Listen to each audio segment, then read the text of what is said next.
वेगवेगळ्या प्रकारच्या अगदी नावडत्या भाज्यासुद्धा एकत्र खाण्याचा उत्तम पर्याय म्हणजे व्हेज कटलेट. अगदी कमी तेलात मस्त चटपटीत असे व्हेज कटलेट आज आपण करणार आहोत. नमस्कार, स्वागत आहे तुमचं मराठी किचनमध्ये. तर सगळ्यात आधी आपल्याला ज्या भाज्या लागणार आहेत त्याच्यामध्ये वापरलेलं आहे एक गाजर.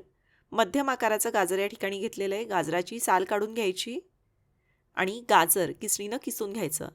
इथे एक महत्त्वाची टिप म्हणजे खूप मोठ्या किसणीनं याला किसून घेऊ नका, नाहीतर भाज्यांचे जे तुकडे आहेत ते तोंडात येतात आणि ते जाणवतात. त्यामुळं खोबरं ज्या किसणीनं किसून घेतो त्या मध्यम आकाराच्या किसणीनं जर का किसून घेतलं तर भाज्या याच्यामध्ये कोणत्या घातलेल्या आहेत त्या कळतही नाहीत.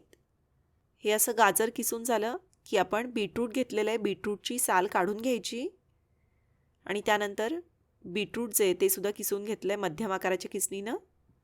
साधारणपणे अर्ध बीटरूट आपल्याला लागणार आहे.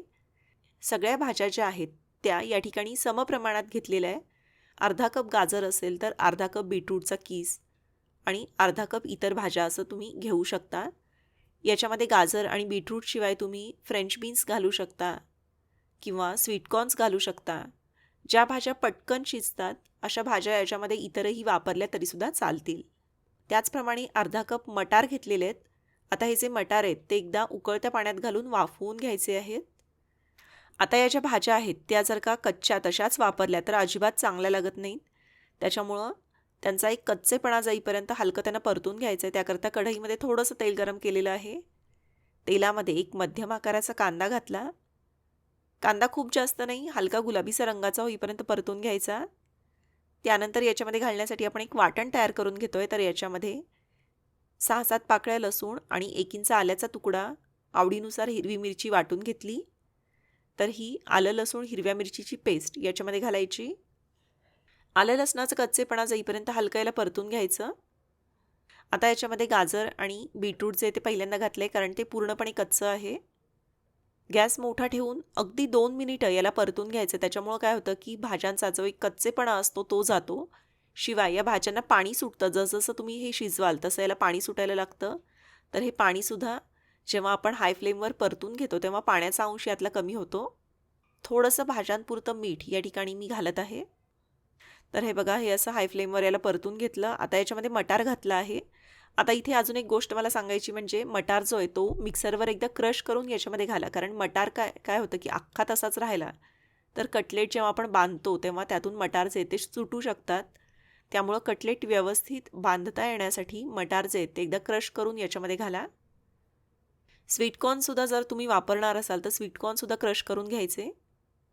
हे बघा, हाय फ्लेमवर एक पुन्हा 2 मिनिटं परतून घेतलं आणि गॅस बंद करायचा. हे जे मिश्रण आहे ते पूर्णपणे असं पसरवून थंड होऊ द्यायचं. आता हे असं पूर्णपणे थंड झाल्यानंतर बाउलमध्ये काढलं. आता याच्यामध्ये 2 उकडलेले बटाटे किसून घालायचे आहेत. त्यानंतर आवडीनुसार सगळे मसाले याच्यामध्ये घालूयात. चवीनुसार मीठ घातलेलं आहे. 1 चमचा धणेपूड याच्यामध्ये घातली. तसेच एक छोटा चमचा गरम मसाला पावडर घातली आहे.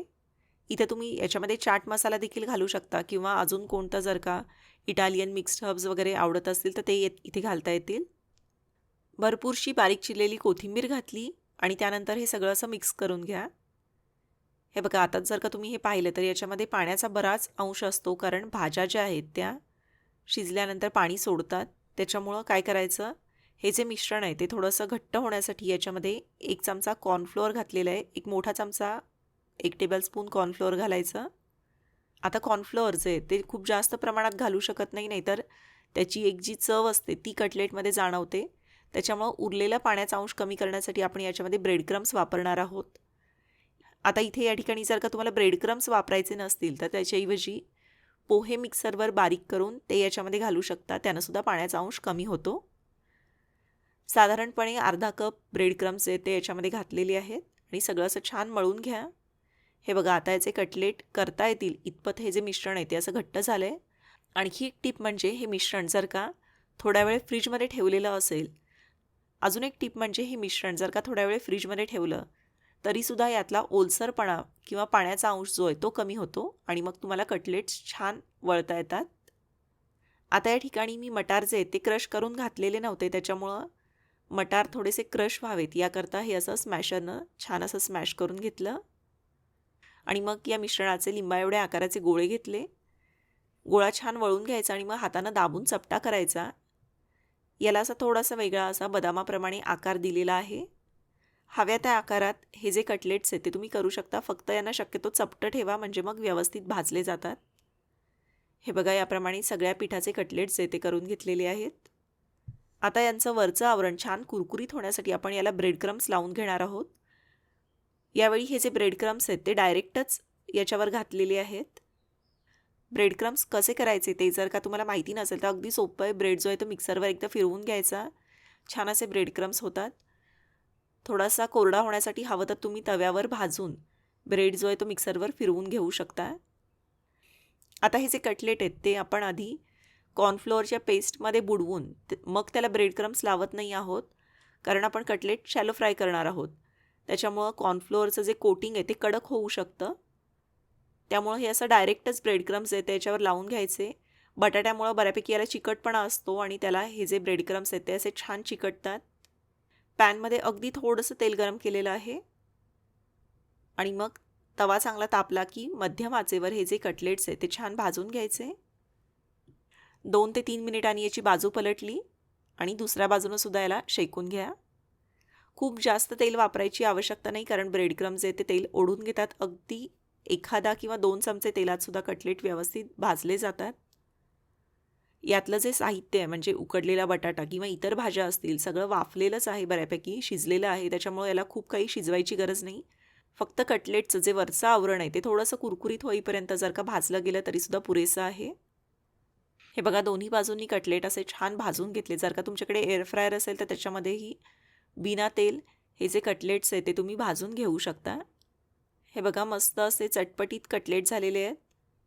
ताटामध्ये एक चटपटीत तोंडी लावण म्हणून किंवा एक हेल्दी स्नॅक म्हणून हे जे कटलेट्स आहेत ते उत्तम आहेत.